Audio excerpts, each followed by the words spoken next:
Okay, guys, today I am here with Frank, who is the owner of Form Focus Physiotherapy. He's a friend. He's jumped on board as one of the sponsors for Troy Tries, and he is an incredible practitioner. And today I'm just here to pick his brain. We'll have a bit of a chat, talk about how we sort of met each other, our history, although it's short. I feel like it's been really cool getting to know you, and then just sort of what your mission is and sort of how we align. So, firstly, thank you so much for taking the time out to sit and have this chat. Pleasure to be here, mate. I know we've been chatting about it for a while and wanted to get it done, so it's cool. I know whenever we do our sessions as well, I feel like I never have enough time to pick your brain, and we could be there for 3-4 hours, and it's still just not enough time. So being able to sit, it's endless, this stuff, isn't it? Yeah, it's really cool. And I think I'm super grateful that you backed me and my mission with Troy Tries and trying to encourage, particularly dads, but everyone to find a form of exercise, find a form of movement that they enjoy and something that they can do for life. And I know movement and exercise is a very big part of your life. So what was sort of the reasoning behind jumping on board with Troy Tries? Well, I think for me, I'm a young dad, it resonated with me really strongly. And, your whole from dad bod to father figure just got me, because it doesn't just touch on the physical aspects of why training and movement are important, but that whole phrase father figure, what that sort of implies, what that represents. That represents someone who shows leadership, who is supportive, who is there, who is present. And as a young dad, it resonated with me really strongly. But as a health professional, you really get behind the ones and back the ones that are there, are present, are not just there to help people go through the changes physically that they might make to the body, but the ones that are really supportive, remove judgment and just are happy to sometimes have tough conversations and help people grow personally, so as much as it was about the physical things, it's also, just your mission is just, I think, is incredible, and more people need to hear it. And it's awesome to see what you do with Troy Tries too, because how many different sports that you have to wrap your head around, and the professionals that you work with, and the quick advice that you have to take from them and then try exactly what they try. I think it's commendable, to really to you, but also just how capable our bodies actually are, I think it's great. Yeah, no, that's very kind. Thank you. It's I feel like the moment we met it was through our sons actually, playing soccer, so it's through movement, exercise and stuff.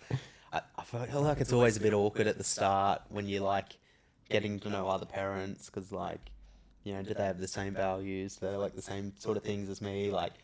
I know I love all the health, fitness, training sort of stuff, but I don't want to come across that's the only thing. So you sort of, I know we sort of eased into the conversation over a few weeks. It was always just, oh, hey, how's your son? Yeah, good. How's yours? And I think we found out we're both very health focused, and it's a very important part of our life. It's something we both really enjoy. Extremely similar, in terms of the way we think, in terms of phase of life, all of those things, and I remember that first conversation we had while the boys were at Little Kickers, and when we started just getting to know each other a little bit more, and a few of the other parents there and the kids, and we had our nice little group there. We did. And when we started chatting a little bit more, and you sort of mentioned what you did, like I said, at that moment, it resonated with me really strongly. And I started following you since that day. I think once I left Little Kickers, had a look at your Instagram page, and I think it's just gone, from there, which is, it's been great. Yeah, I reckon it was the Vivos. Both wearing Vivos. And when you see another bloke wearing the barefoot shoes, because I don't know about you, but when I'm at schools teaching, kids give it to me, Kids give it to me, I cop it for the shoes and stuff. And, fair play, because there's lots of things they could definitely tease me about. So if it's just the shoes, I can live with that. But Look, you if see you're another dad in Vivos, you see another bloke there, and it's like, oh, he gets it. yeah, they're on the same thing, right? They're on Yeah, the same path. So I for think sure. that was Well, if that it was makes the you first feel any giveaway. better, my wife gives me shit for it too, you know. Yeah. So she doesn't really like. I get it. They They're look different funny looking if you're, shoes. yeah, if you're not used to it. And then I feel like now that I'm used to them, everything else, like these, even though like they're nice enough, they hurt my feet. Like I'm gonna go home and be like I'm so over it. Look exactly the same, right? Like, Yeah. I mean, if Vivo made a shoe that was probably a little bit more, you know, this style or went with More everything, casual, then maybe, more yeah. casual, then fair enough. But you know, I mean, it's like for me, it's like 6 days a week I'm wearing Vivos while I'm at work, and then Yeah. you know, 1 day a week when I'm not at work, I'm I'll throw something else on that looks okay. Yeah, yeah, absolutely. But yeah, no, I think for me that was the moment where I'm like, nah, we're on the same path. Like Yeah, definitely. it's an easy talking point. And then the more I spoke to you, the more I found out like diet, nutrition wise, we had similar values, training, exercise, like just everything was on par. It was really good. Yeah. What sort of got you so into the health and fitness world, and why did you choose to become a physio? And For me, it started really early. I knew I wanted to be a physio by probably year 9. Not many people, I guess, when you're at school and even after school, sometimes not many people have sort of known what they've wanted to do by such a young age. But I always had this real interest in medicine, to be completely honest. And I think if I was a better academic student, maybe I would have tried to go and do medicine. But at the time when I was thinking about my career, you're sort of getting to that age where, you're at high school, you've got to choose electives and all these sorts of things, and thinking about the things that I was interested in. It was science, it was medicine, it was health, it was the human body really that I was so intrigued with. When I was playing soccer, and I played at a decent enough level when I was young, at the age of 13, 14, I would strap my own ankles, strap my own knees, all these sorts of things, because I dealt with pain, growing up. And I spent a lot of time in the physio, and I really enjoyed what the physio was doing, how he was making me feel, how he sort of helped me progress back to the pitch. Because, I mean, at a young age in my teenage years, the only thing that mattered to me was sport and soccer. And it's really the only thing that, I think I picked up naturally, and I think progressed with, pretty well. But when I remember one day we were sort of warming up on the pitch before a game, and the physio of the club, I was playing under 13s or 14s, and the physio of the club said, "Who strapped your knee?" And I said to him, "Strapped it myself." He goes, "That's probably a better job that I could do." So I don't know, I just had this, I guess, this knack for those type of things, and not too bad with my hands when it came to giving people massages and stuff like that. So I guess it all started from there when I started to look into what I wanted to do after school.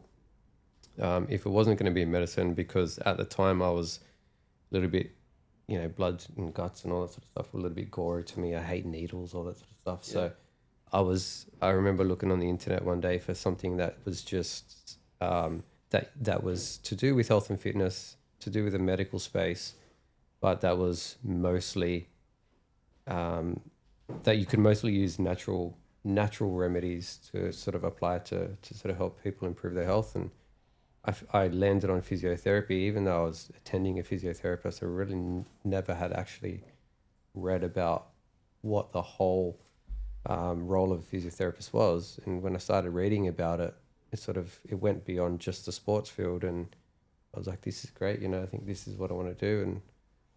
And my journey there was probably a little bit longer than most. I'd started at uni, not actually straight out from school into university. I'd gone to TAFE first and did a diploma of remedial sports massage. Mm-hmm. And that really gave me a feel with my hands.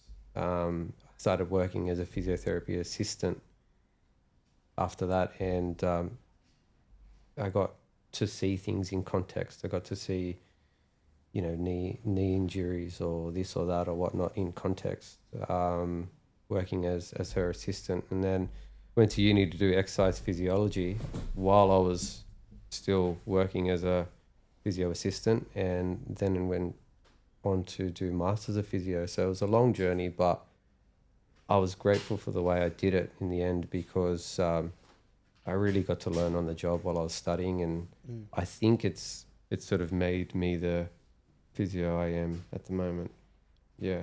Yeah, incredible. I find like I went into teaching pretty quick, like straight out of school. Didn't know that I wanted to be a teacher. Yeah, I right. just couldn't work out exactly what I wanted to do. So I was like, you know what, I'll do PE teaching. Right. And then when I work out what I actually want to do, like I'll get out of that degree and Yeah. do something else. And I just never worked out what I wanted to do. So Right. I had to finish the degree. Right. But, Yeah. but then when I went into teaching, I felt like I didn't have a lot of life experience. And especially looking back now, like, you know, being a dad and like working on the business and doing a couple different things, I almost feel like I probably wasn't in a position where I should have just been able to go straight into teaching, because Yeah. like, how much can I give? Yeah. Where I feel like your route, where it's like went into work and like through tape and stuff straight away, and like into the field a lot quicker than a lot of other people do, and it benefited you heaps. So I think about my dad, who he was a chippy, like he was a carpenter by trade, and now is a project manager. But his understanding of not just the trades, but like tradespeople, Yeah. and like Yeah. you know how you deal with certain people, where I feel like he's very good at what he does. Not to knock uni and stuff, but there's a lot of kids that come out of uni, you know, straight out of school into uni, do project management straight into the job, and trying to demand things of tradies that, you know, it's like you've never stepped a foot on a trade site before today. Yeah. You're spot on, you're spot on, because I mean, I remember getting to uni and starting physiotherapy, and actually before that, starting exercise physiology, and I was 21 when I got to uni, but I was at uni with 17-year-olds who had just come out of school. And that gap between coming out of school when you're 17, 18 to 21, that period of growth is huge, So I already came from the sort of perspective when I was there, that I was just grateful to be there. Whereas I think a lot of the youngsters were just like, well, I've got to do something, so I'm here. That was literally me. Yeah. And exactly like you said, but my mentality going into uni was completely different. And once I found, the thing that I was passionate about and interested in, I'd never seen, marks like I did at uni when I was in school, because in school I was just not engaged. Yeah. But the thing that came a little bit naturally to me, and the thing that I enjoyed, I think I did really well at. And just sort of touch on your point about life experience as well. Man, we see that at the moment with young physios that come straight out of uni but never step foot in a clinic, and they might be academics and they might be really, really smart, switched on people, but physiotherapy is all about managing people. Yeah. And there's a lot to be said for the people who are out there who are really, really good clinicians, because you are like you have to, your communication skills, your ability to manage people, your ability to ask the right questions to get the right information, your ability to sort of see through the lines, because you've got a client sitting in front of you, they're not going to give you all of the information. They've just met you. Yeah. They're still figuring out whether they can trust you. Mm-hmm. And so you've really got to learn to read between the lines so that you can ask the next question, get the right answer out of them, and really understand why they're there in the first place, and the impact of how you're going to be able to help them, like how that's actually going to impact their lives, Yeah. That's what people are really after. I think like that's so important. So like, I was a baseballer growing up and always had like little injuries and stuff. So have always sort of gone to physios, and then when I got into footy, like AFL, that especially, because like I was just getting banged up so much. I always had like good physios, always got along, but then I feel like when we met, like what you're saying, like wasn't so much just the physio side of things, but also like your ability to relate to me, your ability to break things down. Like it's been so helpful, and I've sent pretty much my whole family to you now. I think like every one of my family members has come in and seen you at some point. I've sent a bunch of friends over. I've had like clients from the gym that were coming over. Like I can't recommend you enough. And I think that was one of the things we spoke about a little bit when we were putting some of our like content together, because obviously like whenever we do a session together, like we film some stuff and try to give advice to people. But one of the things you mentioned to me is like the advice you would give me for, you know, say a calf injury isn't the same advice you'd give another person for a calf injury. And it's so important to actually see a good quality physio, like have them assess, because I think I was trying to make something like, oh, you know, like it's really common, dads get lower back pain, how do we fix it? And you couldn't give me a straight answer. Yeah. But that was the right answer. Like, Yeah. I remember looking at you for like just blank for in my head. I'm trying to sort of, give you the answer that maybe not that you want to hear, but I'm trying to give you an answer. But the fact of the matter is the human body is so much more complex than that, and you apply the same injury to the next person, and you've got to look at it completely different, you know, through a different lens, and you know, the body is just so integrative. You know, sometimes we might get caught too much just trying to maybe treat the symptoms and not look for cause, and you know, you really have to just step back, look at the human body from a different lens, see what it's missing, and then try and apply that, you know, and that's going to look different for every single person. 100%. 100%. So it's made it hard because it's like, oh, we're trying to help people, but like the best way to actually help someone. So like if you're watching or if you're listening to this, as much as we want to give general advice, it's not necessarily going to benefit you. Like you might think you have tight hamstrings, but when you go in to see Frank, he looks at everything and finds, oh, it's not actually your hamstring, it's this, and I can treat this. And like, so if you're at home, obviously Form Focus Physio, it's the spot to be. But like, yeah, it's so important to find a good quality physiotherapist you can trust. And I'll touch on like one little example that I can think of from treating someone in the last few weeks. But there's this lady I've been treating for a while. She's sort of late 30s, that sort of age group. I've treated her on or off for a couple of things here and there, but she came in recently. She had some thoracic back pain, so, you know, pain between her shoulder blades, neck pain. And I did some work on that region of her body, but then I had her laying on her back after that, and I was doing a lot of work through the front of her ribs, around her diaphragm, and, you know, through the front of her body as well. And anyway, she left that session. She came back the next week, and she said to me, and I was doing the same thing to her again. I had her on her back that second session, working through her diaphragm, working through rib cage, all these different areas. And she said, I got to tell you, last week when you did this, in my head, I was just thinking, what the is this guy doing? I'm here for my back pain.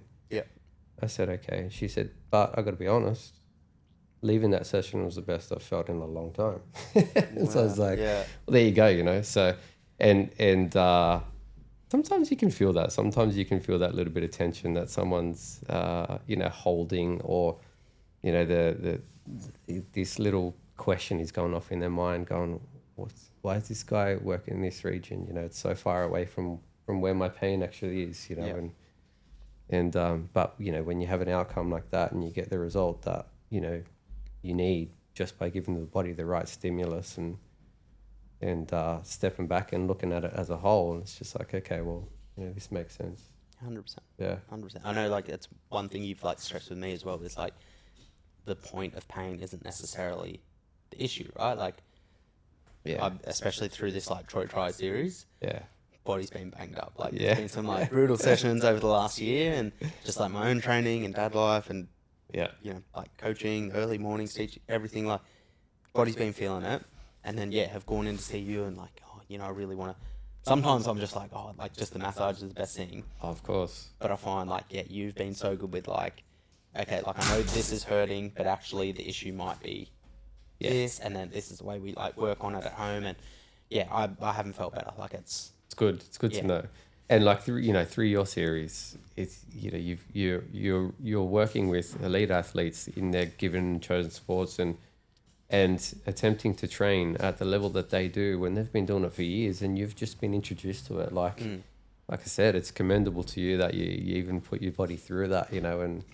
But you're a really good all-round athlete, so you definitely have the capability to do it. But it's no wonder your body feels a little bit banged up because of it, you know. Yeah, and I think like for me now, I think the professional athlete dream is done. I think deep down I was done at like 5, but I tried to hang on as long I'm as I with you. can. Don't worry, I'm with you. I think for me, like the I biggest still thing can't is accept it, but it's hard, right? And that's when I do these episodes, like, oh, maybe this will be the sport for me. oh mate, Still hasn't been. I've been pretty bad at most of them so far, but I'll keep trying. Yeah, I think for me it's like trying to be a generalist and do well enough in most things. It's like if I go to do one of these sessions, I can still, I don't want to say compete, but like I can still participate, and it's not a complete write-off. And Yeah.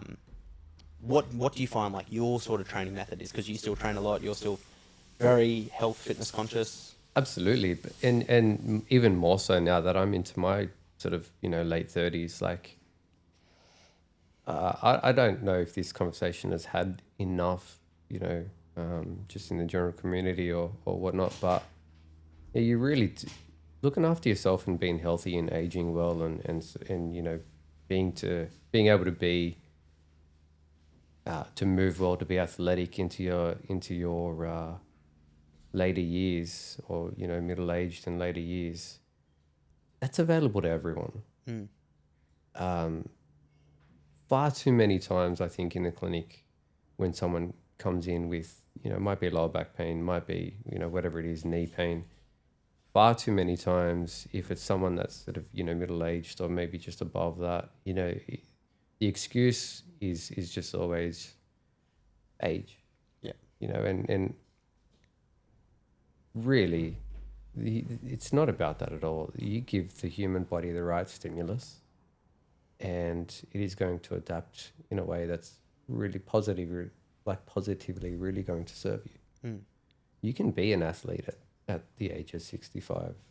You can do all of these things that you're doing now at that age, but you need to give the body the right stimulus for years and years and years before then. So I mean, in my mind now, anything that I'm thinking about in terms of diet or movement or training or anything that has to do with health, I'm always asking myself one question, and that is, okay, does this serve me?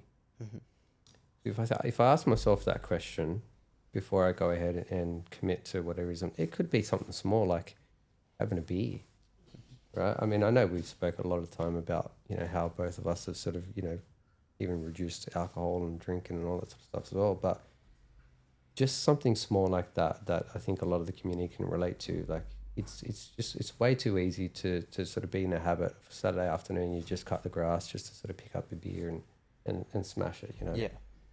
But even that, like, there's this level of awareness that you need if you want to be healthy, for the rest of your life, or as healthy as possible, where if you just step back and say, okay, does this serve me? And if the answer is no, why do it? Yeah. So my approach to everything in my life now is, okay, well, does this serve me? Because if it doesn't serve me, I'm dropping it real quick. Yeah. So these days, when it comes to training, what I'm really after now is just trying to improve athleticism. And I think everyone is capable of that. I think everyone can do that. Now, improving athleticism to me doesn't mean that every single person needs to look and move like an elite athlete. But improving your athleticism can just mean that the ease at which you can move has improved. You might need strength, you might need something stability wise, you might need flexibility, you might need mobility, you might need any of these things, but really what you need is probably a combination of all of them. And if that improves your athleticism, i.e. your ability to move well, then great. That's what I look to sort of do with my training now is how can I have my body moving with the least amount of friction or resistance? How can I make it really simple for my body to just be able to move in any direction with any amount of load that I want to have to move or lift or whatnot, and also know how to do it safely? And if your body can do it safely, you can trust your body to be able to do it because of all the work you've put in the gym or anything like that, then great. So I guess, maybe a specific example for that is I want to be able to run. I still want to be able to get up, and if I have to sprint somewhere, I want to be able to sprint for many years to come. And to improve my athleticism, to be able to do the things that I want to do, be involved with sport with my kid, for sure. You know, if he wants to go out and play soccer, play soccer. If he wants to go out and play basketball. The demands of all those sports is that you're going to have to sprint, you're going to have to jump, you're going to have to change direction. You're going to have to do all these things that impact the body while you're doing it. And if I just jump in the gym and just look at something like, you know, Olympic lifting, it may not serve me. Yeah. It may not serve me if that's all I'm doing.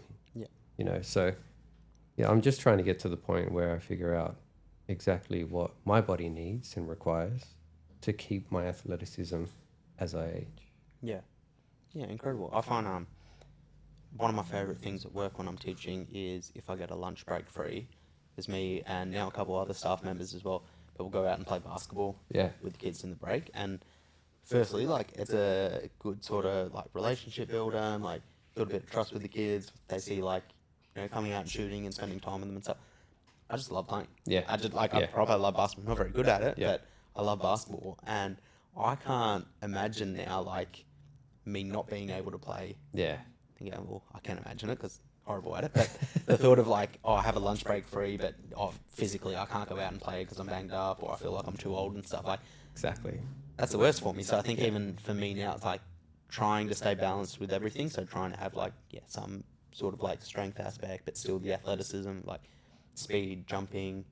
I need to keep doing some of the like mobility, flexibility stuff because I feel like that's a weaker point for me. And I feel like if something were to let me down, maybe that would be it before anything else. Because I feel like I'm committed enough to my training and I know I do that, but like, it can still feel a bit like tight and banged up. So that's something for me. I want to be able to run around with my kids. I want to be able to run around like at school when I'm teaching and stuff. Yeah, I don't want to feel banged up. So definitely part of the practice for me now, and especially since working with you, is add a bit more like movement, mobility, flexibility sort of stuff into my program. I mean, it's so important, you know, and not just for the people like us who still want to be involved in, you know, sport and whatnot as we age, but, you know, the health benefits, the general health benefits that you get from still being able to be explosive, from still being able to rebound off the ground, off the floor, right? To sort of, you know, jump off a box and then really quickly be able to spring and jump onto another box or whatever, play basketball, like, you know, jump up, grab a rebound, you know, as soon as you land, you're going to change direction or whatever it might be. Like, athleticism isn't just about just, you know, your ability to move, but all of the health outcomes that come with it too. You know, bone density, joint health, metabolism, you know, don't get me even started on, like, you know, how that helps the brain. Yeah. You know, through neuroplasticity and all these other things. You know, it's like, it serves such a purpose if you really want to be a healthy individual.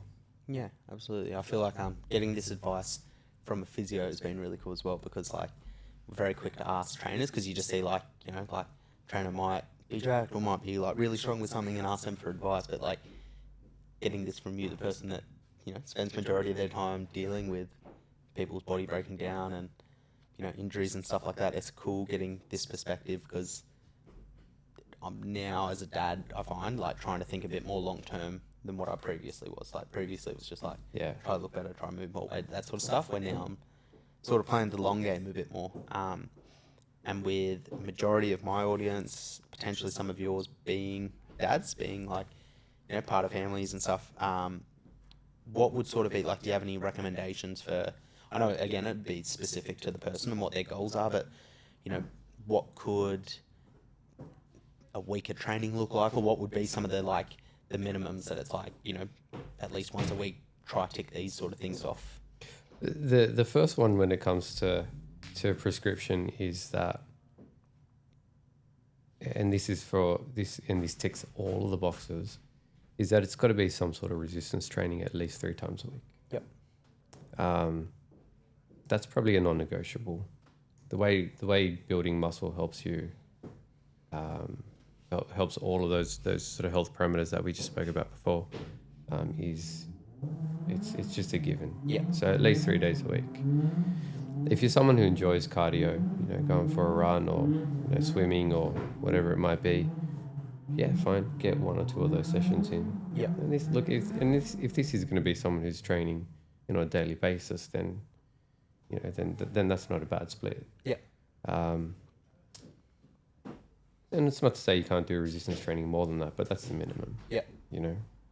And within your resistance training, there's probably going to be, if you're doing it right, there's probably a mobility aspect and a flexibility aspect to that as well, and plus a stability or proprioceptive sort of aspect to that as well. If, the way the human body works and the way I see it is that we're made to run, we're made to move, we're made to walk. And what that means is that the body spends a lot of time on one leg. And so for any resistance training you want to do, that touches a lot of things that you spoke about: proprioception, stability, still the resistance side of it, coordination, single leg exercises, single arm exercises. These unilateral exercises are really important. And that's what I spend a lot of time doing these days, as well as rotation. Rotation's such a undertrained and underutilized movement pattern in the gym, but training in that transverse plane is so important because you can't do any human movement at all without rotating your body somehow or some way. Mm-hmm. And so adding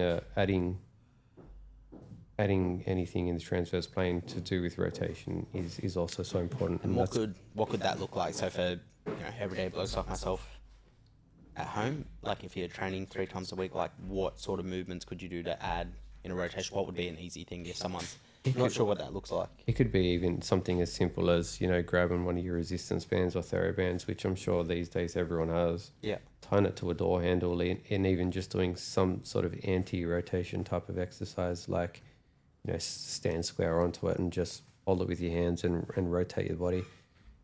There's an exercise that is done in the gym called a Pavlov press. Yeah. That sort of thing. Yeah.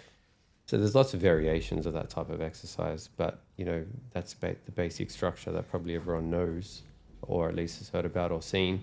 But even just doing something like that is fine.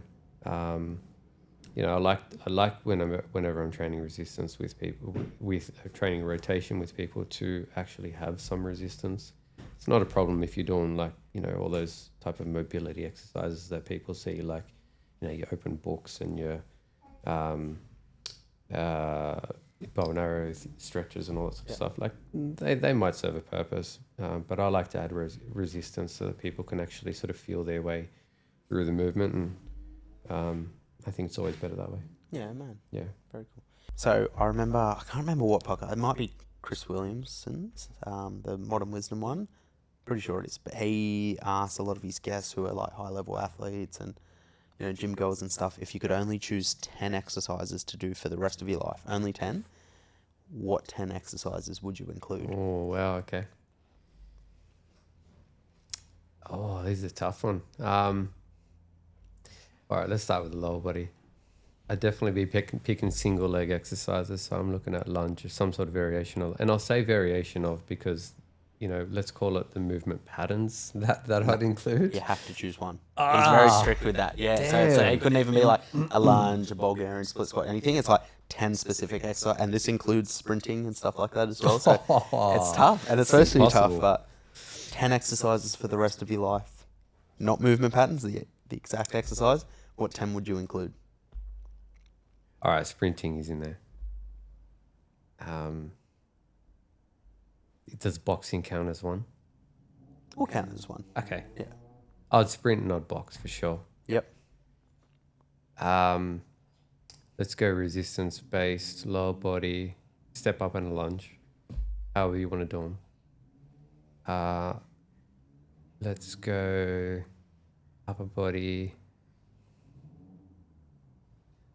push up and a pull up. 4 left. Let's go dynamically, kettlebell swing and medicine ball slam. 2 exercises for the rest of your life. Ah, man.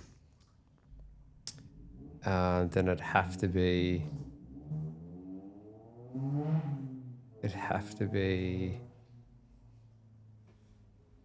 a tricep dip and a shoulder press.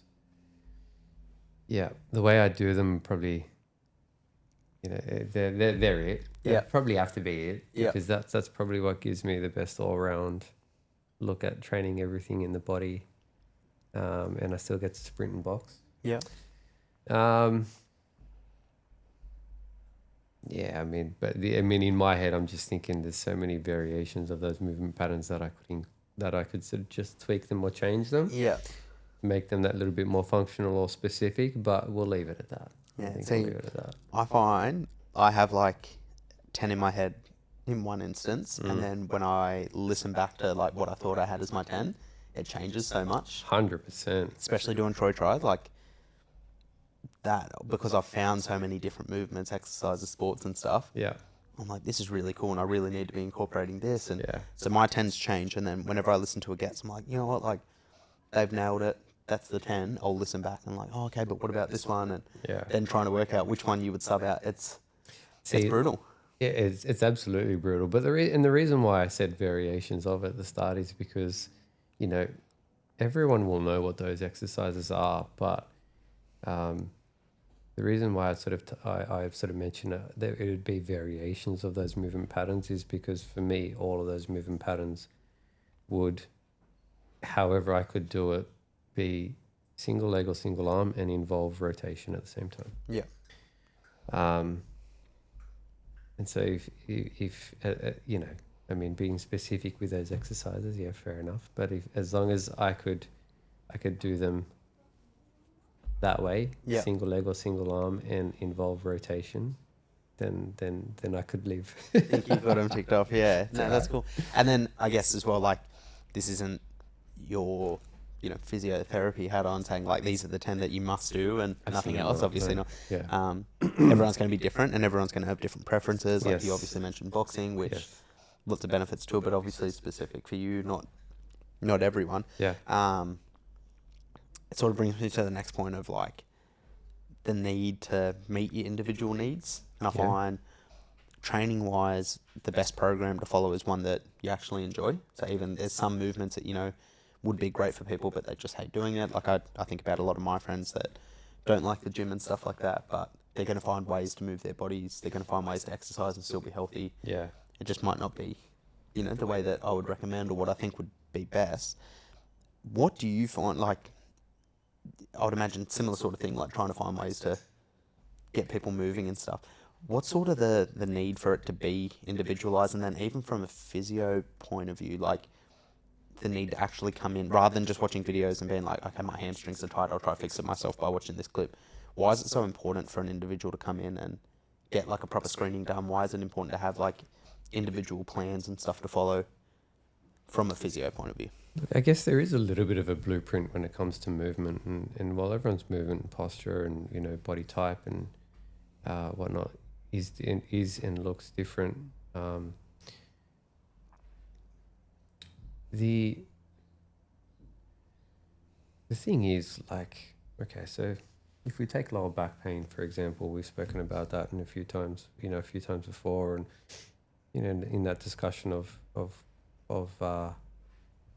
what are the best exercises for dads who have lower back pain.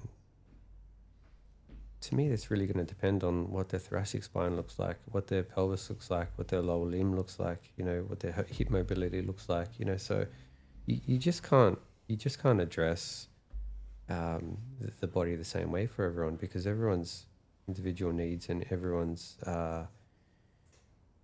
current baseline level of competency when it comes to movement is all different, and sometimes you have to completely regress an exercise just so that someone understands it and understands how to coordinate it before you then do some sort of other complex variation of it, or, add resistance to it or whatever it might be. So you really have to break movement down in parts for many individuals, just so that you can just work on one specific thing. It might just be someone working on the ability to posteriorly tilt their pelvis, which is really important for a lot of people who have lower back pain, but not everyone needs to know how to do that, because some already can, or some might already be stuck in too much of a posterior pelvic tilt, so they have to know how to get out of a posterior pelvic tilt and anterior to it, you know. So it's like just that's one small example, but you know, the really the thing that you know, touching on screening and whatnot, that's why it's so important, is because during physio, I spend the first hour with people the first time they see me, just trying to understand how their body moves and how their body, you know, what their body might lack or what their body might do well. I mean, you know, I guess, and just this is just a little side note, but to touch on sort of, you know, the first time you see someone as a physiotherapist, sometimes they might come in expecting that you've got the answer like that in that first session, and overnight they're going to be out of pain. But really, like, I could spend probably the first 5 or 6 sessions with someone just really getting an idea of how their body moves and why they're stuck in the patterns that they're stuck in. And it's only really when you start working with people who sort of commit to that to allowing you to sort of have that time with them, and are committed to sort of their long-term health, or, you know, movement, or whatever it might be, that you really understand or start to see these patterns in their movement or in their behavior that might drive why they're having problems in the first place. And so, you know, you are really trying to spend as much time as you can with people, because I'm not going to know it all in one session. I'm just not going to know it, you know? Yeah, I think about, like, my sister's probably a good example. So, like, Pilates instructor, core strength is good, like, mobility is very good. Like, whenever we've done gym workouts and stuff, like, she's always done well. But she's had lower back problems for ages, and even today, so she comes over, like, once a week to train at my place, like, just a home gym. Yeah. And we're going through, like, RDLs, and she's strong in everything else, and then gets to RDLs and, like, notices just, like, all back sort of issues, doesn't notice the hamstrings. I know she's got the mobility to get there. Yeah. I know she's got the strength everywhere else. Like, we're going really light, and just straight away, like, notices it in the back. And from a, like, trainer perspective, like, I'm looking at it, trying to work out what's wrong. And I just can't pick it. And that's where it's so important, like, for someone like her, rather than just, like, thinking she has, you know, a tight lower back, or, like, you know, you always hear, like, the glutes aren't firing and stuff like that. Yeah. Like, rather than just hearing that and using that as an excuse, it's so important for someone like that to come and see you, actually have someone, like, that knows what they're talking about, assess the movement patterns, assess what's happening. And Definitely. I know I've already sent her to you before, but, like, like, that's my that was my recommendation for her at the end of the session. Is, like, you need to, we need to work out what's happening, and it's too much for me. You know what? Like, and it's complex, because, you know, you might see something in someone's movement that sort of first, you know, few sessions, because maybe you are fixated a little bit around the area where they sort of do feel pain. So you might want to know what the lower back's doing. You might want to know what the associated regions away from the lower back, you know, the pelvis and the thoracics, what are they doing? And most of the time, if you address the rib cage and the pelvis, most of the time you're going to find the solution. Yeah. Because it really is like you know, we call it the trunk really is the most important place to look when you're looking at any type of injury, even if it's peripheral. But, you know, so I might be looking there initially, but it could be 3 or 4 sessions in until I've sort of, you know, might look at, oh, okay, well, that's how the feet are collapsing. Well, that's, you know, let's address that today. Yeah.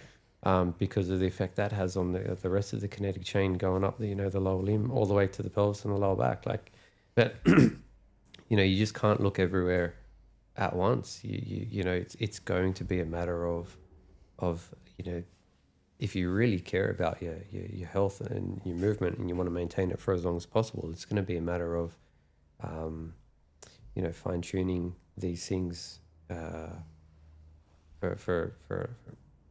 in the long term, really. Yeah. You know. One of the things that I found very interesting after chatting with you is and they might not teach it heaps going through uni as a physio, but the role of food and nutrition with the body. And I know it's something you're very passionate about. Yeah. How big of an influence do you find that has, like, with the people you see in your practice? Is it always all movement? Does the nutrition, like, play a big part? Where do you stand with it? Movement is always part of it.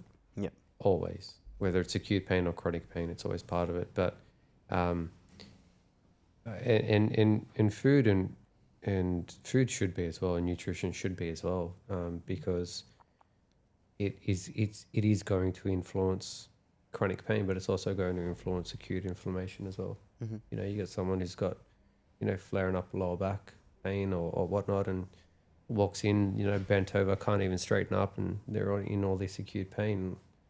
You know, it's probably not ideal for that person to just sort of go load up on white carbs or something like that, or, you know, sugary foods or alcohol or anything like that, because it's all pro-inflammatory. Yep. You know, so yeah, so it plays a huge role. But, and while I'm, you know, not a nutritionist and can't give, you know, specific advice, I've got enough general advice to give to people to sort of help them, you know, overcome what they might be experiencing. And again, whatever phase of pain in there is, you know, whether it is acute pain or whether it is chronic pain, you know.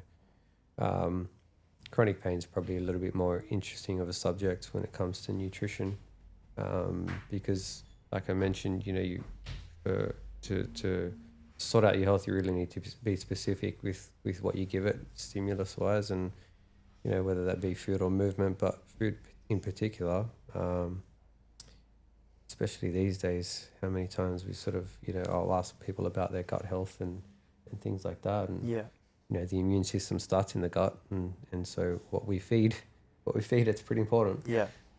So yeah, I mean, like I said, I've got some ideas and general advice around those things, and things that I stick to in my own life because I feel better doing it as well. And you know, I try and relay that information to anyone who wants to hear it, and needs it as well. What would, like, I know everyone's going to be individual and Yeah. different, but you mentioned like some general advice that you Yeah. follow and would give to most people. What would that sort of look like rough recommendations? I generally try to. The first thing is that, you know, processed food is gone, as much as possible, but I generally try to stay pretty grain free as well. Yeah. Grain free because if you put a whole bunch of grains or seeds or whatnot in a glass of water and see what they do over time, you'll notice all they do is they expand. And the same thing happens when you sort of ingest them into your gut, they just expand, you know. So people out there who might be struggling with things like bloating and things like that, or if someone's got lower back pain but also bloating, like, you know, that's one of the first things if they ask and if they want to hear it, because a lot of people don't. Yep. But one of the first things I'll tell them is, you know, cut out grains. Yep. Know, at least for the next 10 days, see how you feel. Mm-hmm. No one will ever tell me that they feel worse, put it that way. Yeah. You know. So that's one of my sort of rules. I try and be pretty grain free, just so that I can maintain intra-abdominal pressure, maintain core strength. And in the past, I've struggled with things like, you know, when I was a youngster, at least, you know, gut issues and whatnot. And so I've had to figure out some of the best things for me. And but that's some pretty general advice that I think is suitable for everyone. Yeah. I stick to, you know, I mean, not that carbs aren't involved in my daily diet, but a lot of the time I'll stick to high protein and fat. Yep. You know, good What would fats. be like 5 sort of go-to foods that are every week? I mean, steak's in there for me. Fish has to be in there. Seafood is so important. Any particular fish? Like, do you have a favourite or? It's wild caught salmon, yeah, Yeah. for sure. I mean, I don't mind all seafood, but salmon is in my diet every week. Yeah, put it that way. So steak's in there. Salmon's in there. Avocado is in there too. I don't know if you classify fruit as one, but you know, I mean, fruit's in there too. Yeah. Most fruits anyway.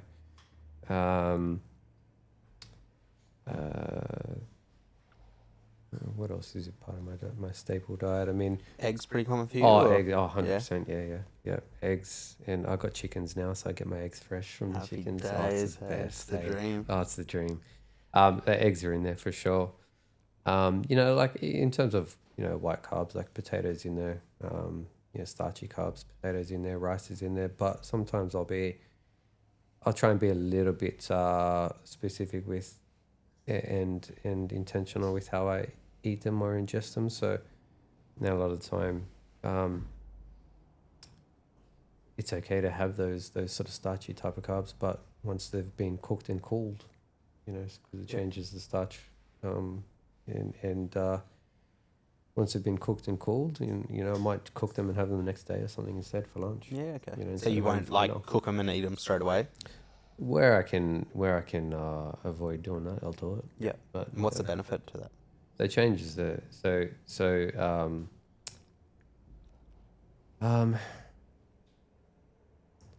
you've got. I'm not going to get too much into biochemistry here, but you know, the starch profiles of you know, those sort of white carbs, soluble and insoluble. So when we cook it and it's hot, it's soluble. When it cools down, it becomes insoluble, and the body utilizes it better. Yeah.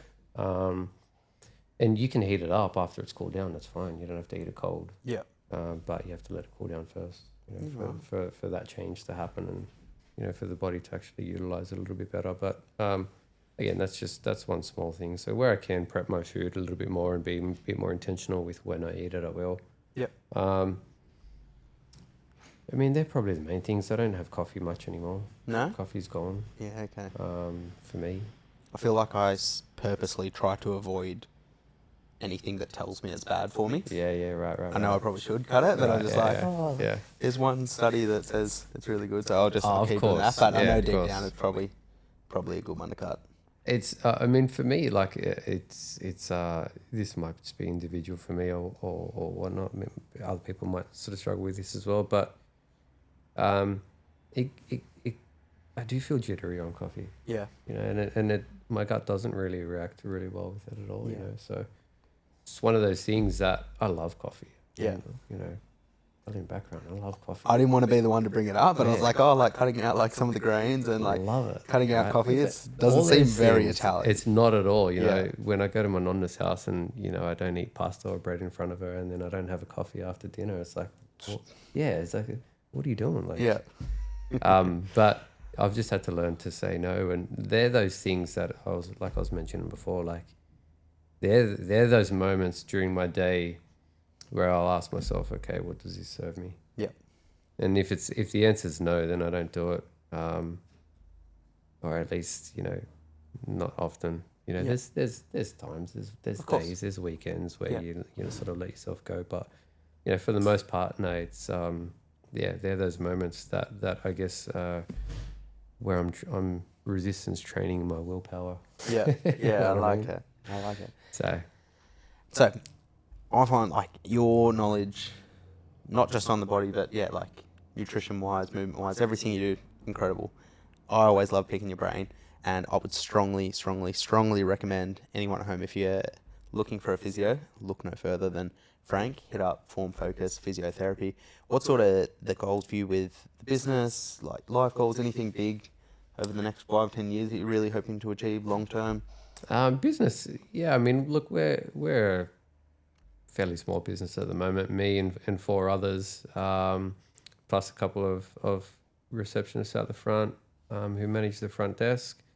But yeah, expansion's on the cards for sure. I mean, you know, Form Focus has been around for 5 years now, but you know, I've been a physio for over 10 and working in private practice for coming on since 2009, so coming on 16 years now. Wow.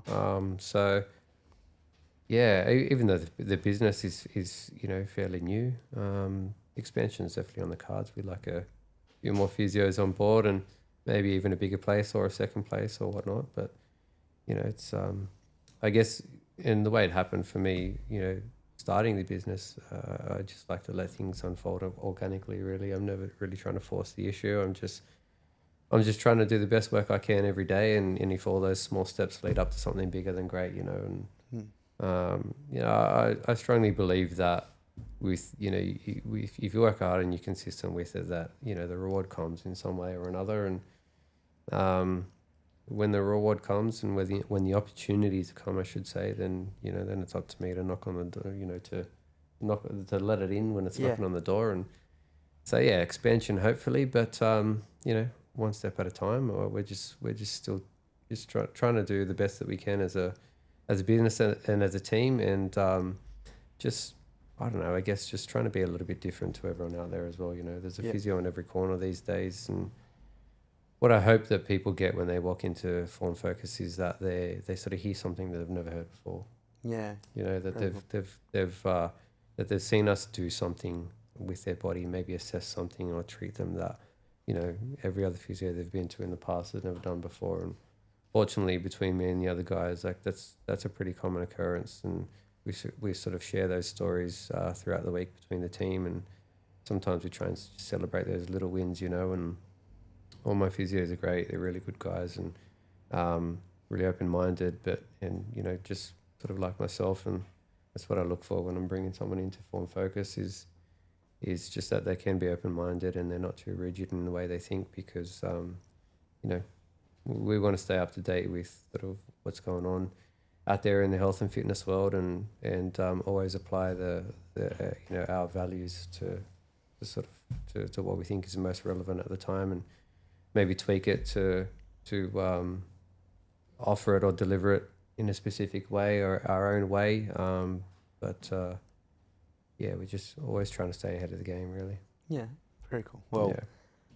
I love you guys. I love the team. And if someone is listening to this and thinks, yeah, it might be for them, what's the best way to get in touch? How do they book? Make sure you use code FATHER, by the way, when you book. But Definitely. yeah, how does someone get in touch? Yeah, you can book, if you have a look at our website, formfocusphysio.com.au, there's online booking there. Just press the book online button, and that'll take you through to see our schedules, and you can book with either of us. All of us will come up online. Our social media page as well. We've got Instagram, we have Facebook, and you know, send us a DM through any of those channels, and we'll be happy to respond as well. We're located in Horsley Park, so it's just, you know, it's not too far from some of the major roadway vessels like the M7 and all those sorts of areas. So we're easy to get to as well. Nice little feels like rural community out in Horsley Park. We feel like we're a little bit away from the rest of civilization out there, which is nice. But yeah, still a really easy place to get to, and that's where you can find us, and we'll be happy to help. Perfect. So if you're watching, please reach out, because Frank and the team are incredible. If you have made it all the way through, thank you so much for watching, and I hope you guys gained something from this. Thank you, Frank. Thank you, Troy. See you guys next time. Much. Thanks, guys.